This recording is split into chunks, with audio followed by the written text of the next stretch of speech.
میری مراد ہے مغربی چمپارن کی طرف میری نظر جا رہی ہے، اور مغربی چمپارن نرکٹیا گنج کے علاقے میں ایک ایسی تنظیم قائم کی گئی ہے جس تنظیم کو ہم اور آپ جانتے ہیں، اگر نہیں بھی جانتے ہیں تو جانیے، ملت ڈیولپمنٹ فاؤنڈیشن مغربی چمپارن نرکٹیا گنج مغربی چمپارن سے تعلق رکھنے والے اس کے نائب سیکریٹری عالی جناب حضرت مولانا مسعود عالم صاحب قاسمی مدد اللہ العالی تشریف فرما ہیں، جو نائب سیکریٹری ملت ڈیولپمنٹ فاؤنڈیشن نرکٹیا گنج مغربی چمپارن سے گزارش کر رہا ہوں کہ وہ مائک پہ تشریف لائیں اور اپنے معائز حسنہ سے ہمیں اور ہمارے سامعین کرام کو نوازیں۔ آئیے موصوف کا تعارف میں اس طرح سے کراؤں گا کہ ہیں علم و عمل کے شیدائی، ہیں علم و عمل کے شیدائی، اسلام کے یہ دیوانے ہیں، جو شمع حرم میں جلتی ہے اس شمع کے پروانے ہیں۔ عالی جناب حضرت مولانا مسعود عالم صاحب قاسمی مدد اللہ العالی۔ نحمده ونستعینه ونستغفره ونؤمن به ونتوکل علیه ونعوذ بالله من شرور أنفسنا ومن سيئات أعمالنا، من يهده الله فلا مضل له ومن يضلله فلا هادي له، ونشهد أن لا إله إلا الله وحده لا شريك له، ونشهد أن محمدًا عبده ورسوله، أما بعد، قال الله تبارك وتعالى في القرآن المجيد والفرقان الحميد: أعوذ بالله من الشيطان الرجيم، بسم الله الرحمن الرحيم: ومن يبتغ غير الإسلام دينا فلن يقبل منه وهو في الآخرة من الخاسرين۔ صدق الله العظيم وهو أصدق القائلين۔ اسٹیج پہ تشریف فرما معزز موقر علماء کرام، مہمانان اعظام و سامنے تشریف فرما قابل صد احترام سامعین کرام اور پردہ نشی خواتین، میری مائیں اور بہنیں، اللہ رب العزت نے اس کائنات کے اندر بے شمار مخلوقات پیدا کیے ہیں، لیکن ان تمام مخلوق میں سب سے اشرف، سب سے اعلیٰ اور سب سے عمدہ اگر کوئی مخلوق اللہ رب العزت نے بنائی ہے تو وہ یہ انسان ہے، یعنی ہم اور آپ ہیں۔ جیسا کہ اللہ رب العزت نے قرآن مقدس میں اس چیز کو کئی قسمیں کھا کر کے بیان کیا ہے۔ اللہ فرماتا ہے: والتین والزیتون وطور سینین وهذا البلد الامین لقد خلقنا الانسان فی احسن تقویم۔ کہ اللہ کہتا ہے، قسم ہے انجیر کا، قسم ہے زیتون کا، قسم ہے طور سینا کی، اور قسم ہے اس سرزمین یعنی مکہ المکرمہ کی۔ یعنی اللہ یہ 4 قسمیں کھاتا ہے۔ کون کھا رہا ہے؟ کوئی عام انسان کھا رہا ہے؟ کوئی نبی یا پیغمبر کھا رہا ہے؟ نہیں، بلکہ ہمارا اور آپ کا خالق،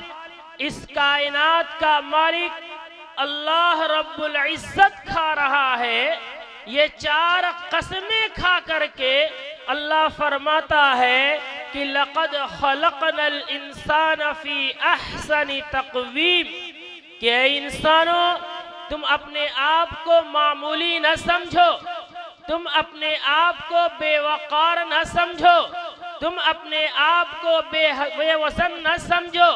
تم اپنے آپ کو خس و خاشاک کی طرح نہ سمجھو، تم اپنے آپ کو بے حیثیت نہ سمجھو۔ میں تمہارا خالق ہوں، میں تمہارا مالک ہوں، اور میں یہ 4 قسمیں کھا کر کہتا ہوں کہ اس کائنات کی سب سے بہتر مخلوق اگر ہم نے بنائی ہے تو اے انسانوں ہم نے تم کو بنایا ہے۔ اللہ رب العزت نے جیسے ہمیں بہتر مخلوق بنایا ہے، اشرف بنایا ہے، اعلیٰ بنایا ہے، افضل بنایا ہے، ویسے ہی اللہ نے اس افضلیت کو باقی رکھنے کے لیے دونوں جہاں میں اس اعلیٰ ہونے کو باقی رکھنے کے لیے اللہ نے ہمیں ایک خوبصورت دین عطا فرمایا ہے، جس کے بارے میں اللہ فرماتا ہے کہ ان الدین عند اللہ الاسلام، کہ اللہ کے نزدیک اگر کوئی قانون زندگی معتبر ہے، اگر کوئی دستور حیات معتبر ہے تو وہ دین اسلام ہے۔ یعنی اگر کوئی انسان یہ چاہتا ہے کہ وہ دونوں جہاں میں اعلیٰ بن کے باقی رہے، افضل بن کے باقی رہے، اشرف بن کے باقی رہے، تو اس کے لیے لازم یہ ہے، اس کے لیے ضروری یہ ہے کہ زندگی کے جس شعبے میں بھی ہو، دنیا کے جس خطے میں بھی ہو، اپنی زندگی کی بود و باش کو اس دین اسلام کے طریقے کے مطابق اختیار کرے۔ لیکن اگر کوئی انسان اپنی زندگی کی دوڑ دھوپ کو، اپنی بود و باش کو، اپنے رہن سہن کو، اپنے شادی وواہ کو اس اسلام کے طریقے کے خلاف اپنا رہا ہے، اسلامی تہذیب کے خلاف، اسلامی تمدن کے خلاف، نبی کی سنت کے خلاف، نبی کے طریقے کے خلاف اپنا رہا ہے، پھر وہ انسان سوچتا ہے کہ میں کامیاب ہو رہا ہوں، میں کامران ہو رہا ہوں، تو اللہ اعلان کر کے ایسے لوگوں کو سنانا چاہتا ہے کہ سن لو، اگر تمہارا طریقہ ہمارے دین اسلام کے خلاف ہے، اگر تمہارا طریقہ نبی کی سنت کے خلاف ہے، اگر تمہارا طریقہ صحابہ کے طریقے کے خلاف ہے، دنیا والوں کی نظروں میں چاہے تم جتنا کامیاب ہو جاؤ، جتنا کامران ہو جاؤ، جتنا سرخ رو ہو جاؤ، لیکن نبی کے طریقے کے خلاف اگر تمہارا طریقہ ہے تو وَمَن يَبْتَغِي غیر الاسلام دینا فلن يقبل من وهو فی الآخرۃ من الخاسرین، کہ ایسا انسان جس کا طریقہ نبی کے خلاف ہے، اسلام کے خلاف ہے، پیغمبر کے خلاف ہے، وہ انسان دنیا و آخرت دونوں جہاں میں ذلیل ہوگا، رسوا ہوگا۔ آج افسوس کے ساتھ یہ کہنا پڑ رہا ہے کہ آج ہمارے معاشرے میں بہت سارے ایسے طریقے ہیں، بہت سارے ایسے رسم و رواج ہیں، بہت ساری ایسی چیزیں ہیں جو اسلامی طریقہ نہیں ہے، اسلامی تہذیب نہیں ہے، اسلامی تمدن نہیں ہے، لیکن اس کے باوجود آج کا مسلمان انتہائی بے باکی کے ساتھ ان طریقوں کو اپنائے ہوئے ہے۔ میں اس مختصر وقت میں ان تمام طریقوں کو بتانا نہیں چاہتا، میں صرف ایک طریقہ بتانا چاہتا ہوں جو اسلام کا طریقہ نہیں ہے، جو نبی کا طریقہ نہیں ہے، جو صحابہ کی سنت نہیں ہے۔ وہ کون سا طریقہ ہے؟ وہ ہے ہمارے معاشرے کا جہیز۔ یہ جہیز جسے آج انتہائی بے باکی کے ساتھ لیا اور دیا جا رہا ہے، آپ کو معلوم ہونا چاہیے کہ یہ معاشرے کا ایک ناسور ہے، معاشرے کا ایک دیمک ہے جو پورے معاشرے کو چاٹ کر کے کھوکھلا بنا رہا ہے۔ عجیب ہمارے معاشرے کا حال ہے، ایک آدمی ہے جو 5 وقتوں کی نمازیں بھی پڑھتا ہے، رمضان کے روزے بھی رکھتا ہے، قرآن کی تلاوتیں بھی کرتا ہے، دین کی خدمات بھی انجام دیتا ہے، تقریر و تحریر سے قوم و ملک کی خدمت بھی دیتا ہے، بڑی بڑی داڑھیاں بھی رکھا ہے، لیکن جب وہ انسان اپنی یا اپنے بچوں کی شادیاں کرنے جاتا ہے تو انتہائی بے دردی کے ساتھ، انتہائی بے باکی کے ساتھ لڑکی کے باپ سے جہیز کا ڈیمانڈ کرتا ہے، اس انداز میں کرتا ہے کہ معلوم ہوتا ہے کہ جہیز گناہ ہے ہی نہیں، ایسے بے خوف و خطر ہو کے اس کا ڈیمانڈ کیا جا رہا ہے کہ محسوس یہ ہو رہا ہے کہ نعوذ باللہ جہیز ہماری نبی کی سنت ہے۔ میرے دوستو اور بزرگوں، اس جہیز کے نقصانات کو میں کن الفاظ میں بیان کروں، کن انداز میں بیان کروں؟ آپ اور ہم تمام لوگ social media, electronic media, print media سے جڑے ہوئے ہیں۔ اس جہیز کے نقصانات ہمارے اور آپ کے سامنے روز روشن کی طرح آیا ہے، کیا ہم نے نہیں دیکھا؟ ہماری آنکھیں پھٹ گئی ہے، ہمارے کانوں میں روئی ٹھوس دیا گیا ہے، ہمیں یہ خبریں سنائی نہیں دیتی، ہمیں یہ خبریں دکھائی نہیں دیتی کہ اس جہیز کی وجہ سے کتنی بہن اور بیٹیوں نے خودکشیاں کر لی، اس جہیز کی وجہ سے کتنے ہنستے کھیلتے گھر اجاڑ دیے گئے، اس جہیز کی وجہ سے کتنی خوبصورت بیٹیاں، کتنی خوبصورت بیٹیاں بڑھاپے کے عمر کو پہنچ گئی، اس جہیز کی وجہ سے کتنی بہن اور بیٹیوں کے جسموں پر پیٹرول چھڑک کر کے انہیں خاکستر کر دیا گیا۔ کیا ہمیں یہ تباہی نہیں دکھتی کہ اس جہیز کی وجہ سے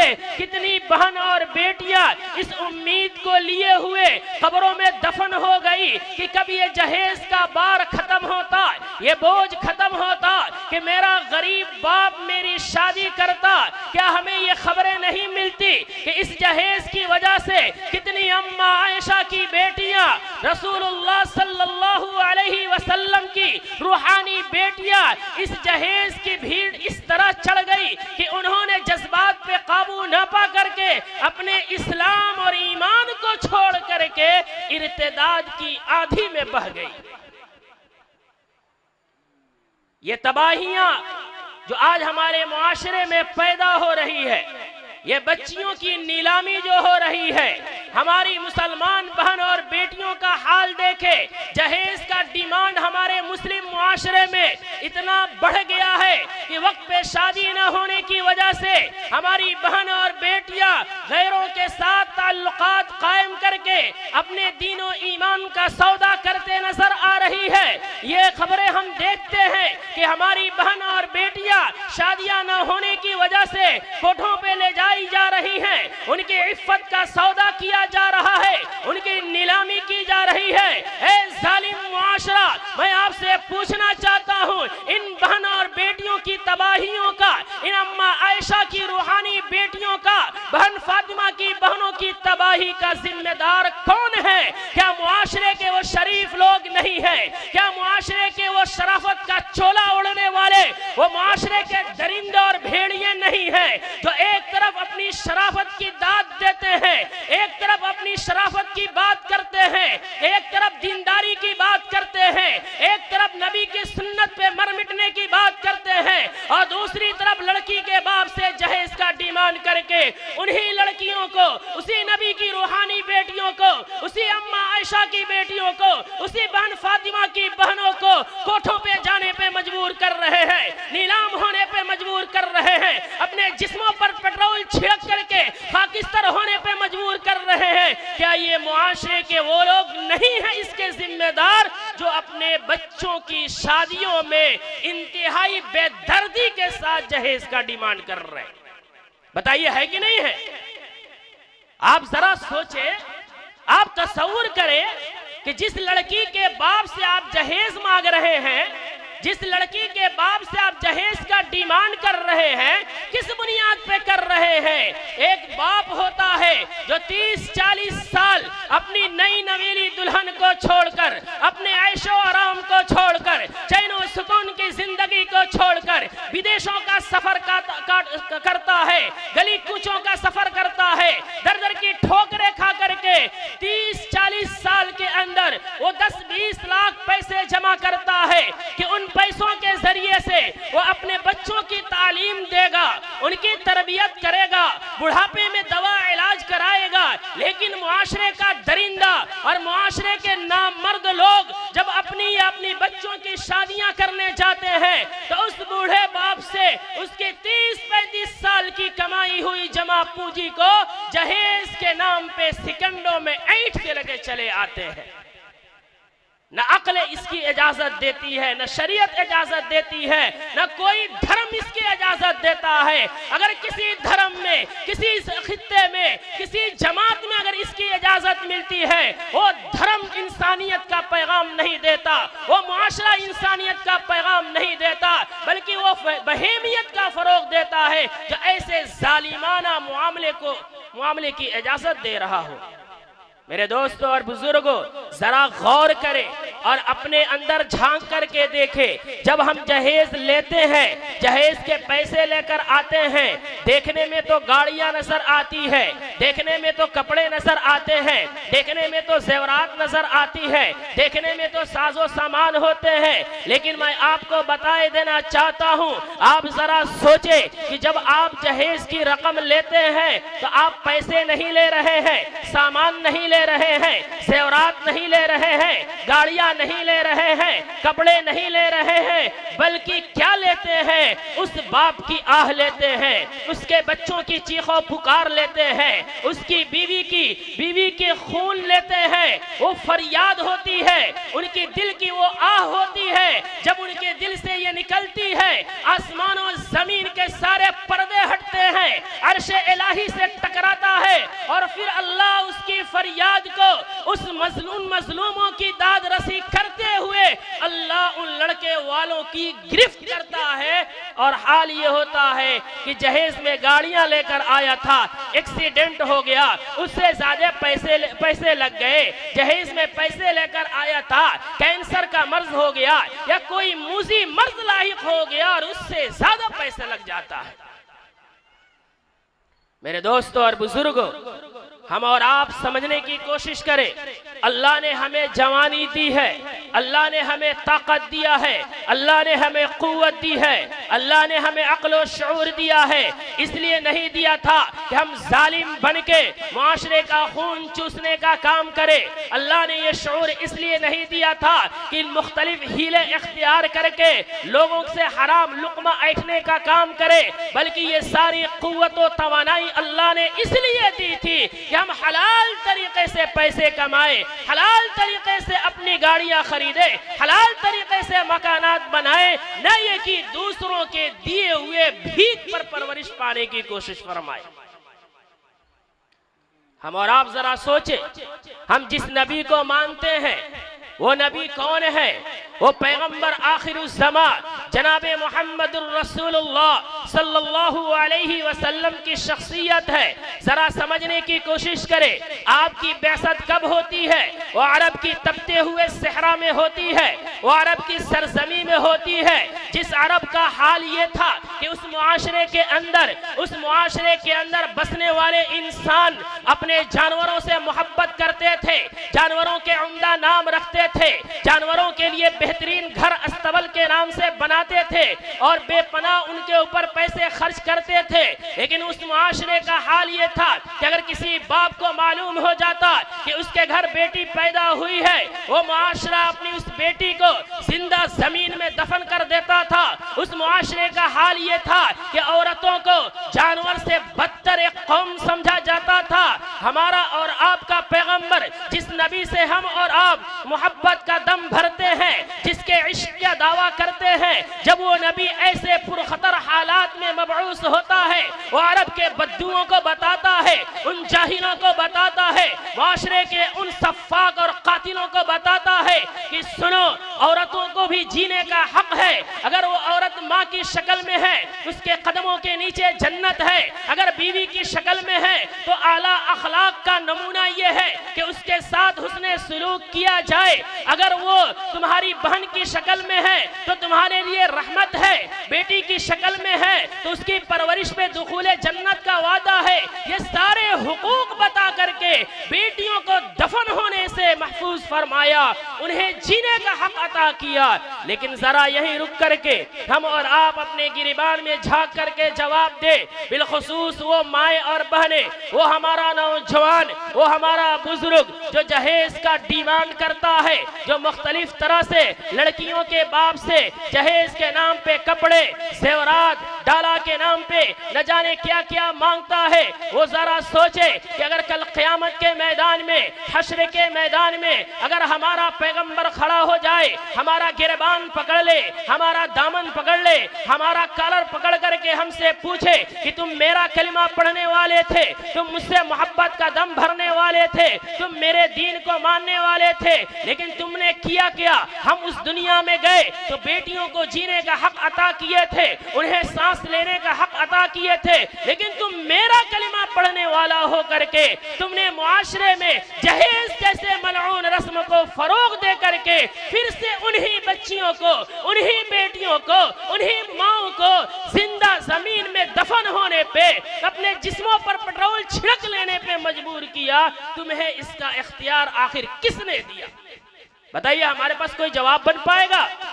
دنیا کے اندر ہم دھوکے دیتے ہیں، معاشرے سے چھپ کر کے جہیز لیتے ہیں، دوسروں سے کہلوا کر کے جہیز لیتے ہیں، لیکن اس دن اپنے رب کے سامنے کون سا فریب دیں گے؟ اپنے نبی کے سامنے کس جھوٹ کا استعمال کریں گے؟ جس دن رب کریم ہماری زبانوں پہ تالا لگا کر کے گرجدار آواز میں کہہ رہا ہوگا کہ اليوم نختم على افواہہم وتکلمنا ایدیہم وتشہد ارجلہم بما كانوا یکسبون، کہ اے انسانوں سن لو، آج تیری یہ چرب زبان جو دنیا میں چلتی تھی اور جھوٹ بولتا تھا، دھوکہ دیتا تھا، لوگوں کے سامنے یہ کہتا تھا کہ ہم جہیز نہیں لے رہے ہیں لیکن چھپ کر کے لیتا تھا، آج تیری زبان پہ تالا لگ جائے گا، تیرے ہاتھ پیر اعضا و جوارے گواہی دیں گے کہ تو نے کیا کیا حرام کے کام کیے ہیں۔ ذرا سوچئے اس وقت ہم کیا کریں گے؟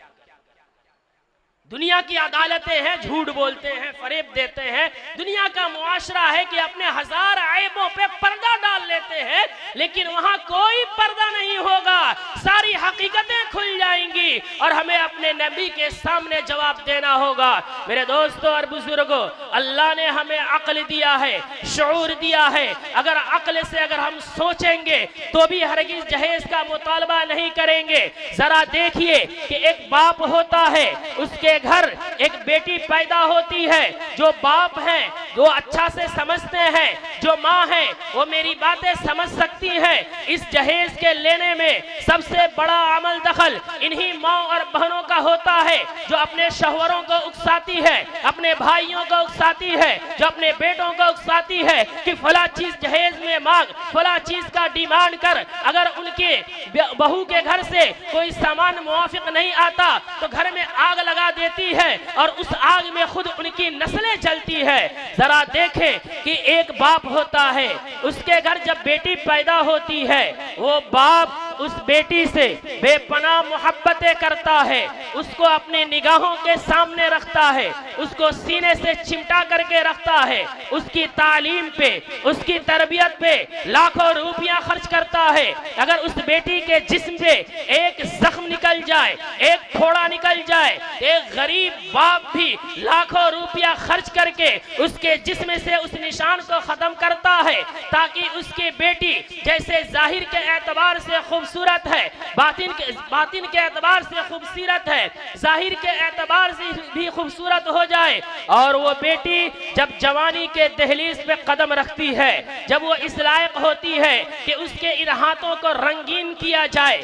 جب وہ اس لائق ہوتی ہے کہ اسے شادی کے بندھن میں باندھا جائے، وہ باپ معاشرے کا طواف کرتا ہے، قریہ در قریہ، شہر در شہر، خطہ در خطہ گھوم کر کے ایک اجنبی شخص کو تلاش کر کے لاتا ہے، اپنے جگر پارے کو، اپنے لخت جگر کو، اپنے نور نظر کو اس کے ساتھ نکاح کر دیتا ہے۔ وہ اجنبی مرد اس لڑکی کو لے کر کے اپنے گھر جاتا ہے۔ آپ اور ہم اس بات کو دیکھتے ہیں کہ وہ بیچاری بچی اس اجنبی معاشرے میں جاتی ہے، اجنبی خاندان میں جاتی ہے، وہ باپ رخصت کرتا ہے، آنکھوں کے آنسوؤں کے ساتھ، کلیجے کے پھٹن کے ساتھ، دل کے درد کے ساتھ، وہ بیٹی اس اجنبی مرد کے ساتھ جب اپنے سسرال میں جاتی ہے، چند دن مہمان بننے کے بعد ہم اور آپ اس کی گواہی دیں گے کہ وہ اس گھر کا باورچن بن کے سارے خاندان کے لیے عمدہ غذائیں بناتی ہے، اس گھر کا دھوبن بن کے اس گھر کے سارے افراد کے کپڑے دھوتی ہے،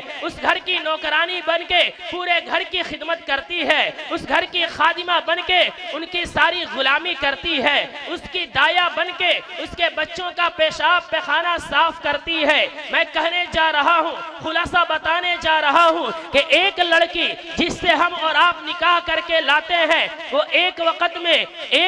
میں باورچن بھی ہوتی ہے، خادمہ بھی ہوتی ہے، نوکرانی بھی ہوتی ہے، دایا بھی ہوتی ہے، ایک مرد کو گناہوں سے بچانے کا آلہ بھی ہوتی ہے۔ اس کے باوجود معاشرے کے کمینے، معاشرے کے درندے، معاشرے کے بھیڑیاں انسانی لباس کے اندر درندہ صفت انسان جب اسی لڑکی سے نکاح کرنے جاتا ہے، انتہائی سوٹ بوٹ کے ساتھ، انتہائی عمدہ گاڑیوں میں سوار ہو کر، انتہائی خوشبودار پرفیوم سے معطر ہو کر اس بیٹی کے باپ کے دروازے کے پاس جاتا ہے، دوستی کا ہاتھ بڑھاتا ہے اور اس سے صفاقیت کی عملی نظیر پیش کرتے ہوئے کہتا ہے کہ میں تیری بیٹی سے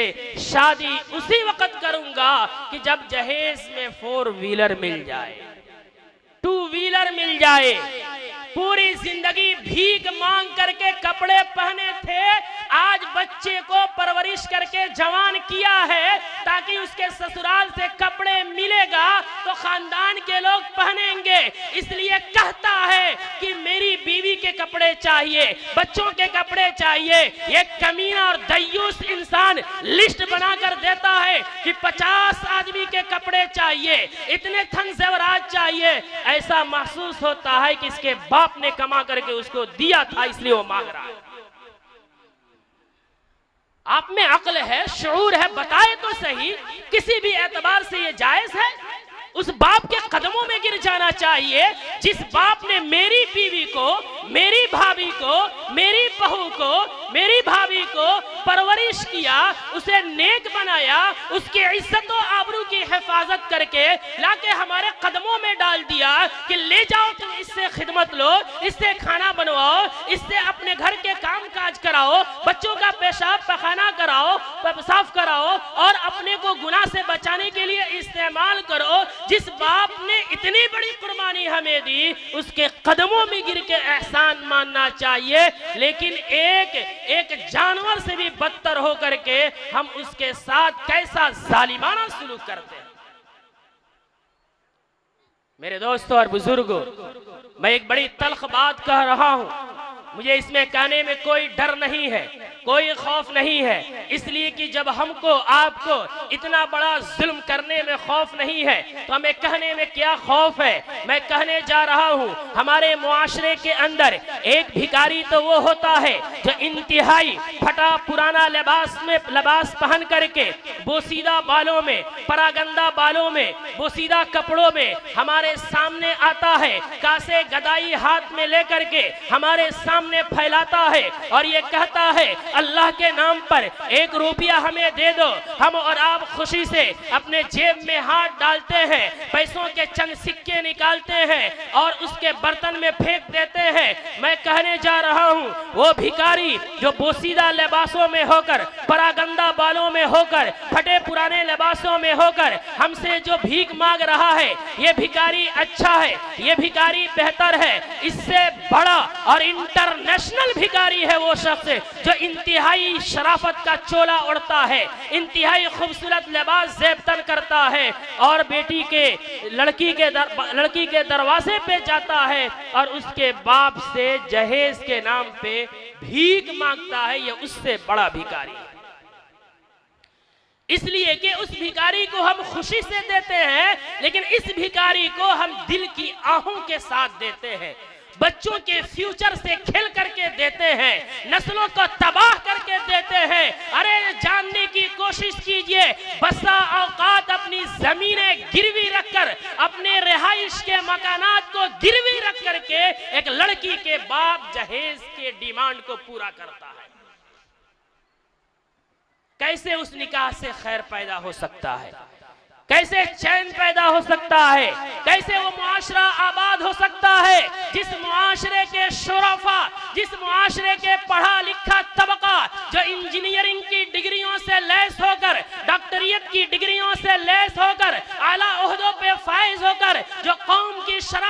کو شرافت کی تعلیم دیتا، ہمدردی کی تعلیم دیتا، وہ خود قوم کا سب سے بڑا ظالم اور سفاک بن کے ابھرتا ہو، اس قوم میں چین کیسے پیدا ہو سکتی ہے؟ اس معاشرے میں سدھار کیسے ہو سکتا ہے؟ اس لیے میرے دوستوں اور بزرگوں، میں آپ سے بڑے ادب کے ساتھ کہہ رہا ہوں، میری مائیں اور بہنیں یہ سن رہی ہے، آپ سے میں کہہ رہا ہوں، خدا کے واسطے آپ اپنے شوہروں سے کہے، اپنے گھر والوں سے کہے کہ 1 روپیہ جہیز نہ لیں۔ آپ بزرگ حضرات یہاں بیٹھے ہیں، نوجوان بھی بیٹھے ہیں، اگر آپ باغیرت ہیں، آپ یہ سوچتے ہیں کہ کل رب کریم سے ملاقات کرنا ہے، اگر آپ کا یہ ایمان ہے، عقیدہ ہے کہ نبی آخر الزمان جناب محمد رسول اللہ کے ساتھ کل حشر کے میدان میں اکٹھا ہونا ہے، تو آپ اپنی اس ایمانی قوت کو بروئے کار لا کر کے یہاں عزم کریں کہ انشاءاللہ آج کے بعد سے کبھی بھی 1 روپیہ جہیز کا ڈیمانڈ نہیں کریں گے۔ ہاتھ اٹھا کر کے کرے، سب لوگ ہاتھ اٹھائے، مائیں اور بہنیں بھی پردے کے ساتھ ہاتھ اٹھائے کہ دنیا کے اندر سورج ادھر سے ادھر ہو جائے گا، نظام درہم برہم ہو جائے گا، لیکن آج عہد کرتے ہیں اس مبارک رات کے اندر، آدھی رات گزرنے کے بعد جبکہ اللہ آسمان دنیا پہ آ کر کے اعلان کر رہا ہوتا ہے کہ ہے کوئی مجھ سے مغفرت طلب کرنے والا، ہے کوئی مجھ سے بخشش طلب کرنے والا، ہے کوئی مجھ سے رزق طلب کرنے والا، ایسے مبارک گھڑی میں ہم اور آپ یہ عزم کریں کہ انشاءاللہ آج کے بعد سے کبھی بھی جہیز نہیں لیں گے۔ کرتے ہیں انشاءاللہ، کہیے بولیے انشاءاللہ، اللہ عمل کی توفیق عطا فرمائے۔ اسی کے ساتھ دوسری بات جو میں کہتے چلوں، ہمارے شادیوں کے اندر جو مشکلات کھڑی ہو رہی ہیں، ہماری بچیوں کی شادیوں میں جو مشکلیں آ رہی ہیں، اس کی ایک وجہ تو یہ جہیز ہے، اور دوسری وجہ یہ ہے کہ اس شادیوں کے اندر ہم بڑے سے بڑے بارات کا نظم کرتے ہیں، ڈھیر ساری تعداد میں بارات لے کے جاتے ہیں، وہی لڑکا اور وہی اس کا باپ اپنے گھر پہ ولیمہ نہیں کرا سکتا، اگر ولیمہ کرائے گا بھی تو چند لوگوں کو بلائے گا، لیکن جب وہ اپنی بارات لے کے لڑکی کے دروازے پہ پہنچتا ہے تو پہلے سے ڈیمانڈ کرتا ہے کہ میرے 100 لوگ نہیں، میرے 400 مہمان ہیں، میرے 500 مہمان ہیں۔ بے غیرتی کی انتہا ہو گئی، مہمان ہمارا ہے، دوست ہمارا ہے، رشتہ دار ہمارا ہے، اور دسترخوان دوسروں کا ہوگا۔ براتیوں کو جو لے کے جاتا ہے، آپ بتائیں براتی مہمان کس کے ہوتے ہیں؟ وہ دلہے کے نہ ہوتے ہیں، وہ لڑکے کے نہ ہوتے ہیں۔ باغیرت آدمی کے لیے تو ہونا یہ چاہیے تھا کہ اپنے مہمان کی ضیافت ہم خود کرتے، لیکن کمال یہ ہے کہ مہمان ہمارا ہوتا ہے اور دسترخوان لڑکی کے باپ کا ہوتا ہے۔ ذرا بتائیے کہ یہ کون سی عقل مندی ہے؟ یہ کیسے جائز ہو جائے گا؟ ہم ڈیمانڈ کرتے ہیں کہ مرغا کا گوشت نہیں چاہیے، ہمارے مہمان کھسی کھاتے ہیں، خود کم بخت زندگی میں کبھی کھسی کھایا ہو کہ نہیں کھایا، لیکن جب دوسروں سے کھانے کی باری آتی ہے تو کہتا ہے کہ ہمارے مہمان مرغا نہیں کھاتے، بکری بھی نہیں کھاتے، بڑھیا کھسی کھاتے ہیں۔ جیسا لگ رہا خود کھلانے جا رہا،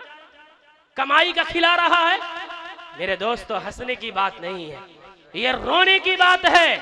یہ گلے کو پھاڑ ڈالنے کی بات ہے، یہ ڈب مرنے کی بات ہے، یہ ظلم کی انتہا ہو گئی۔ یہ ظلم جو ہے ہم کر رہے ہیں، آپ سمجھتے ہیں اگر معاشرے میں گناہ ہو، معاشرے میں زنا ہو، معاشرے میں نمازیں نہ پڑھی جائے، اللہ اتنا ناراض نہیں ہوتا، لیکن جس معاشرے میں غریبوں پہ ظلم کیا جائے اللہ اس پہ اتنا ناراض ہوتا ہے کہ اسے پوچھنا ہی نہیں۔ میرے معزز مہمانوں، میرے بھائیوں، جو ہم بارات میں جاتے ہیں ذرا دیکھیے، جو لے جاتا ہے وہ تو مجرم ہے ہی، لیکن جانے والے بھی کوئی چھوٹے مجرم نہیں ہے۔ ایک مرتبہ ہمیں ہوش کا ناخن لینا چاہیے کہ جو آدمی ہم کو کہہ رہا ہے کہ بارات چلنا ہے، ذرا سوچنا چاہیے کہ یہ اپنے طرف سے تو کھلائے گا نہیں، دوسرے کی دعوت میں یہ بیچ میں چمچہ بن کے ہم کو کہہ رہا ہے۔ یہ باتیں تو ہلکی ہے، اس سے بڑی بات جو میں کہنے جا رہا ہوں، چونکہ میرا تعلق ایک تنظیم سے ہے جس کا ابھی محترم ماسٹر اشرف صاحب نے اعلان کے ذریعے بتایا بھی، وضاحت بھی کی کہ ہم ملت ڈیولپمنٹ فاؤنڈیشن کے ایک ذمہ دار ہیں، ایک ممبر ہے۔ ہمارے صدر تنظیم یہاں تشریف فرما ہے جو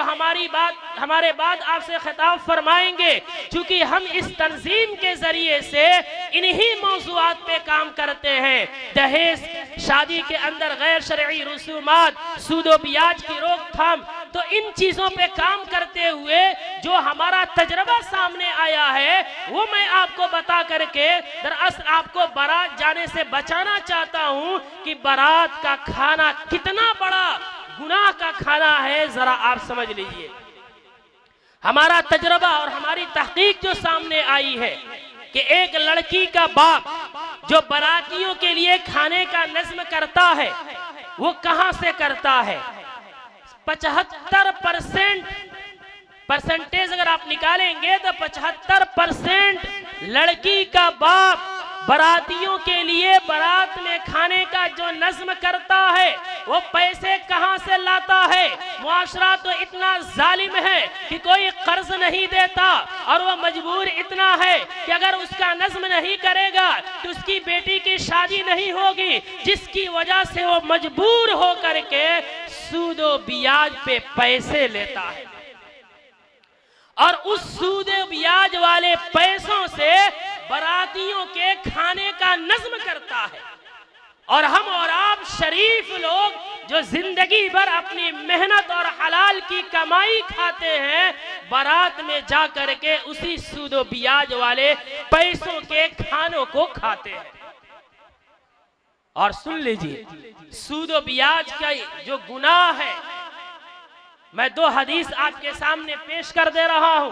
اللہ کے رسول صلی اللہ علیہ وسلم نے بیان فرمایا کہ درہم ربن یاکلہ الرجل وہو یعلم اشد من 36 زنیۃ، سود کا 1 درہم، سود کا 1 روپیہ یہ جانتے ہوئے اگر کوئی آدمی کھاتا ہے یا غالب گمان ہوتے ہوئے کھاتا ہے کہ یہ سود ہے، یہ بیاج ہے، یہ بارات کا کھانا، اس بیچارے نے سود و بیاج پہ پیسے لے کر کے نظم کیا ہے، اس کا غالب گمان ہوتے ہوئے اگر کوئی انسان کھاتا ہے تو وہ 36 مرتبہ زنا کرنے کا گناہ اپنی جھولی میں ڈالتا ہے۔ 36 مرتبہ زنا کرنے کا، کسی عورت کے ساتھ منہ کالا کرنے کا جو گناہ ہوتا ہے، اتنا گناہ سود و بیاج پہ مشتمل بارات کے کھانوں کے 1 لقمہ کھانا کھانے پہ 36 مرتبہ زنا کا گناہ ہم اور آپ اپنی جھولیوں میں بٹورتے ہیں۔ زندگی بھر اپنی کھائے، ایک دن بارات میں گئے تو 36 مرتبہ زنا کا گناہ جھولی میں لے کے چلے آئے۔ یہ گناہ کم ہے؟ ایک دردناک حدیث سنا رہا ہوں، اگر ہم میں اور آپ میں تھوڑی سی غیرت ایمانی، حرارت ایمانی باقی ہوگی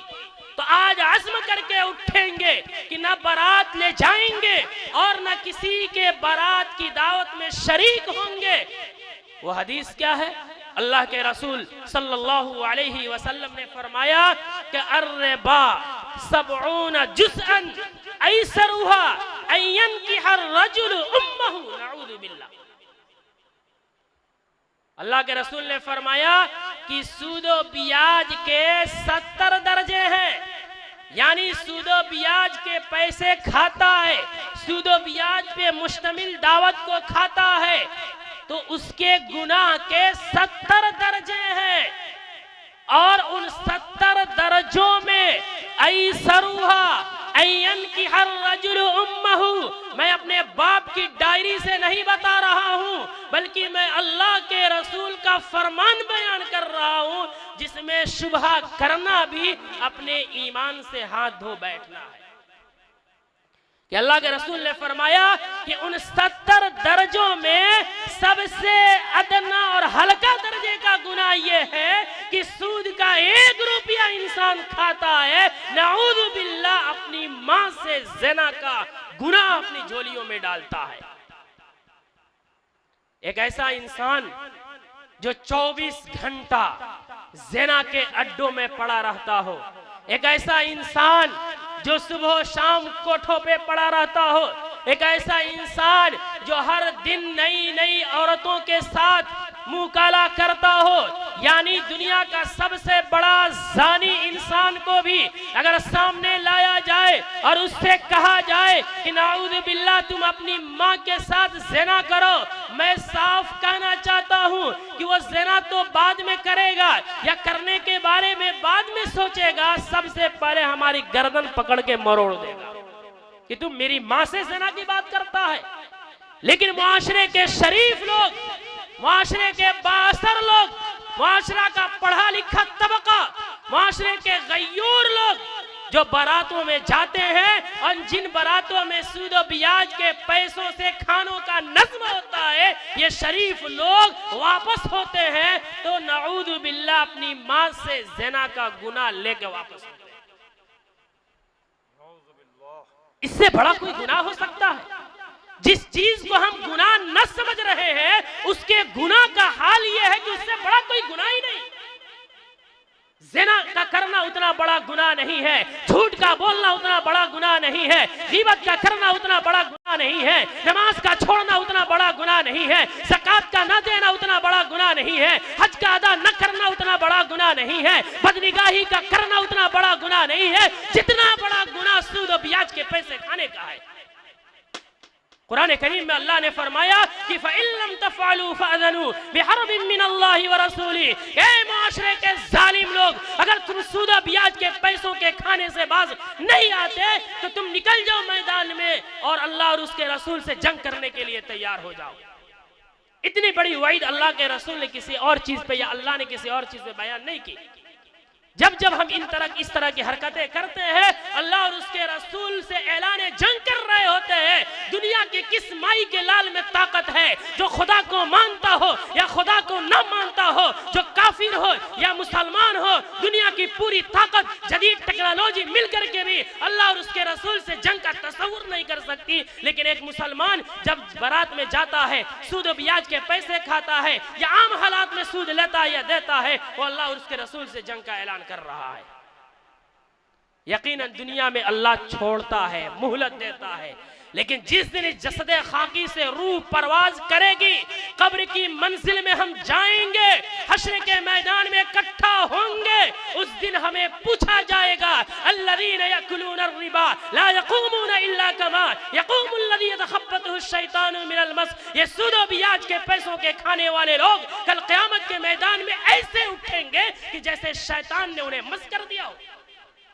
اگر کسی کو شیطان چھو دے، بھوت سوار ہو جائے، وہ خبتی ہو جاتا ہے، اس کو اپنے آپ کا ٹھکانہ نہیں رہتا ہے، ایسے ہی کل قیامت کے میدان میں یہ سود و بیاج پہ مشتمل دعوتوں کے کھانے والے یا سود و بیاج کا لین دین کرنے والے ایسے اٹھیں گے کہ دنیا دیکھتے پہچان جائے گی کہ یہ وہ لوگ تھے جو سود و بیاج کے پیسے کھاتے تھے، کھلاتے تھے اور ایسی دعوتوں کو توڑتے تھے۔ اس لئے میرے دوستوں اور بزرگوں، میں آپ سے ادب و احترام سے گزارش کرتا ہوں کہ خدا کے واسطے جیسے آپ نے جہیز سے توبہ کرنے کا عزم کیا بلکہ توبہ کیا ہے، ایسے ہی ہاتھ اٹھا کر کے آپ یہ عزم کریں کہ انشاءاللہ آج کے بعد سے برات کا کھانا ہم نہیں کھائیں گے. ہاتھ اٹھا کر کے عزم کرے. زندگی بھر اپنا کھاتے ہیں, خون پسینے کی کمائی کھاتے ہیں, ایک دن کسی کے گھر جا کے مرغ و مسلم کھا کر کے ہم توانا نہیں ہو جائیں گے, طاقتور نہیں ہو جائیں گے. جب نہیں ہوں گے تو پھر ان برات کے کھانوں کو لات مار دیں. ظلم نہ کرے, ظالموں کا ساتھ نہ دے, اس سے باز رہے. تیسری بات کا کہ میں ختم کر رہا ہوں, وہ شادی ہی سے متعلق ہے. وہ یہ ہے کہ جیسے ہم جہیز سے توبہ کیے ہیں, بارات کے کھانوں سے توبہ کیے ہیں, ایسے ہی ہم شادیوں میں جو ناچ گانا کر رہے ہیں, خدا کے واسطے ان سے بھی توبہ کر لیں. ایک مسلمان کی شادی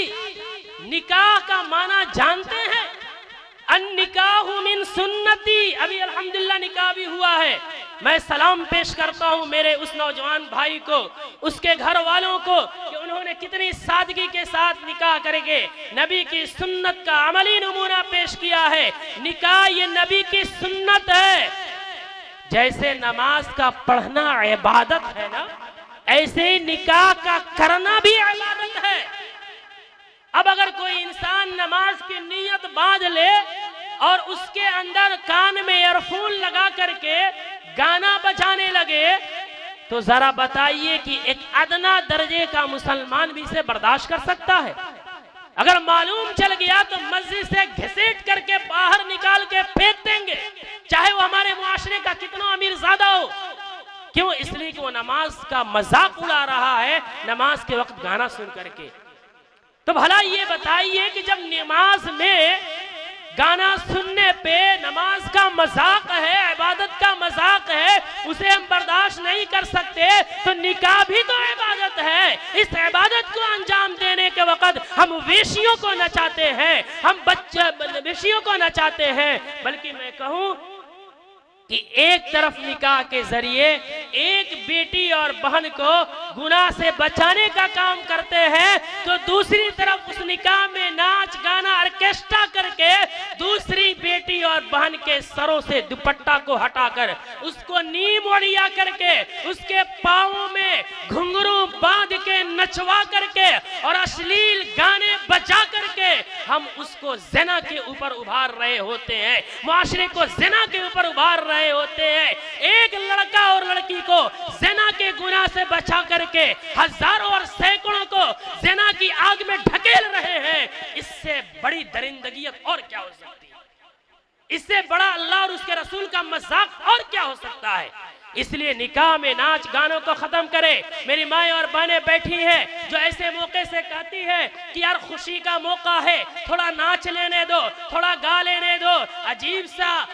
سا یہ فلسفہ ہے. یار خوشی کا موقع ہے تو اور اللہ کے سامنے جھک جانا چاہیے کہ اللہ نے ہمیں کتنا خوبصورت نظام نکاح عطا کیا ہے, اس کا شکر ادا کرنا چاہیے کہ اس وقت اپنے حسن و جمال کو غیروں کے سامنے ابھارنا چاہیے. جو عورت کبھی گھر سے باہر نہیں نکلتی,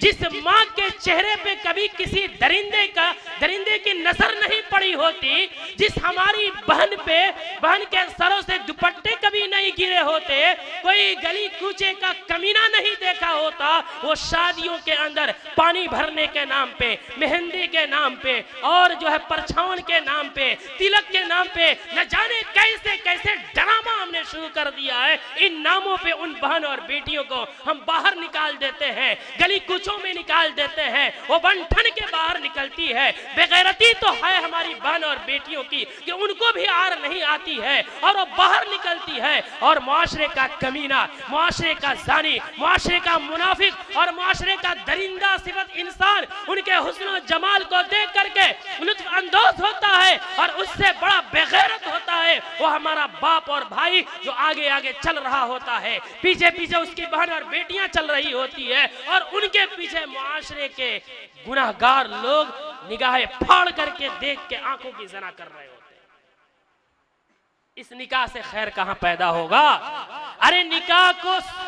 باعث سکون بتایا گیا ہے قرآن میں, لیکن آج ہمارا نکاح کا حال یہ ہے کہ ہم اور آپ کہتے ہیں کہ جب سے شادی ہوئی گھر تباہ ہو گیا. ارے تباہ کیوں نہیں ہوگا؟ جب تو نے دوسروں کی بیٹیوں کو نچا کر کے تو اپنی بہو اور بیوی کو لایا تھا، جب تو نچا کر کے لایا تھا تو تیرے گھر میں آئے گی تو گھر کو نہیں نچائے گی، پھر وہ گھر کو نچاتی ہے. پورا گھر ناچتا ہے، شوہر بھی ناچتا ہے، ساس سسر بھی ناچتے ہیں، وہ بھائی بھی ناچتا ہے، وہ بہن بھی ناچتی ہے، اور تباہ ہوتا ہے ہر ایک. اور پھر دوڑتا ہے مولویوں کے پاس، مولوی صاحب میری بہو بات نہیں مانتی،